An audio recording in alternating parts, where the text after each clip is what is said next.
So what you've described is really about the person, right? About the individual learner, the potential for RPL, recognition of prior learning. Sounds like that's really, really important. And when we think about the 39 million Americans who have not finished, an undergraduate degree, who they've started. So Aren't we that's, proud? yeah. So that's, instead of a demonstration of, well, look at all the skills, knowledge, skills, and abilities I demonstrated That's and right. learned through that process. It's actually a black mark against them that they failed. So yeah, how does CBE flip that on its head and give people that opportunity? Yeah. First of all, I think by personalizing education, that's really helpful. Hmm. We have AI, we have all kinds of technology we could be enabling today. We often think of education as you got to have sociology 101, and then you need English 102, and you need this, and you need this has to be the way you go, this course, this course, this course. No, it's really about these competencies, right? So first of all, we got to be personalizing, and we see CBE programs doing this, personalizing the learning pathway. What do you bring to me already that I can validate? So thinking of ourselves as validators of what a student already knows and are able to do doesn't mean they've had a job for 3 years, so they must be good at this. No, we're actually validating their demonstration of competency and then tailoring a customized learning journey based on what then does this learner need to get to the wholeness of the thing they aspire to be, right? Right. So they've got these pieces. Let's give them credit for what they know and can do. And then let's put them on a very intentionally designed learning journey to fill the gaps of what they don't have, right? Right. Even the acknowledgement by an institution of what they have can open up new career doors, right? So if we thought of short form credentials or ways in which you could badge or recognize the smaller skill set before a full degree, right? That already can start to open up some of those skill gaps that we're seeing in our economy that we can't figure out how to fill as they're moving to the next credential or the next big opportunity.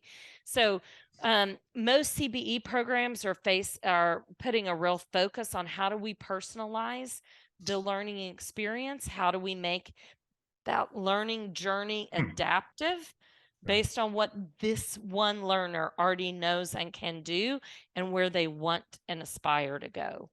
That's fantastic.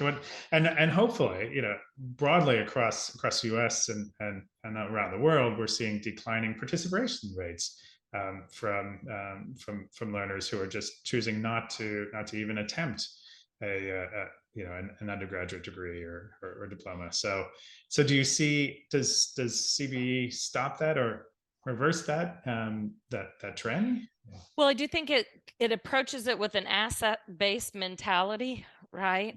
Where we're not looking at what the learner doesn't have, we're looking at what the learner does have. Wow. Yeah. The reason I got into this work is that a dear friend of mine started out her career very young. She worked her way up in the retail sector. She found herself as the vice president of a $1 billion Fortune 100 retail company in the US. And she knew to get to the next level, which was about to come open, a senior VP in the company, one of the things that was required was a bachelor's degree. Well, she had dropped out of college when she got pregnant at 19. Wow. And she had never gone back. She just started her career and grew and grew and grew. And before she knew it, it was her dirty little secret. No one had any idea she didn't have a college degree. And yet she had risen in her organization so successfully without it. She knew I was over adult learning at my institution. And she said to me one night over dinner, "Do you think I could come back and get a degree? Because I know that senior VP position is going to come open. I've never thought about going back, but if I don't have it, I can't even apply." Right. So I said, why don't you come in and talk to my recruiter? She came in and met with John, who was recruiting for me at the time. And he looked at her, and this was before I had a CBE program. And he said to her, well, you've not had marketing 101 principles of marketing, and you've not had consumer behavior, and you've not had product development. It was embarrassing. Right. And she walked away never to go back and get a degree. She's actually not in the labor market right now. She ended up retiring early, and that's been very successful for her. But now, if she came into our CBE program, we would be able to say, you know, all there is to know about principles of marketing, right? And you understand, and I can see from your own demonstrations consumer behavior, and you've built customer appreciation programs, and right? We would be able to acknowledge and backfill those little pieces she didn't have Sure. and Yeah. get her back to what she needed to get ahead, right? Right. In a CBE program, we look at learners by what they've got, not what they don't have. And then we work on getting them into a pathway where they can move as quickly as they can through the content they still need to learn. That's really empowering for a learner. That's So, nice. yes, Yeah. I do believe we can get those people back in because Mm. we're not looking at them with a deficit mindset. We're looking at them with an asset based mindset. You bring amazing knowledge, skills, Mm. abilities to us. Let me help round out the parts you don't have, right? And get you to that next job or the next opportunity. Right. No, and that one example you gave of your friend is a perfect example of someone being held back from her potential, and That's right.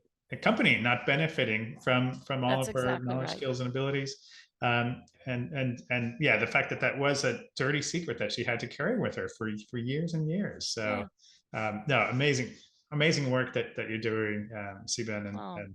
and promoting around the world.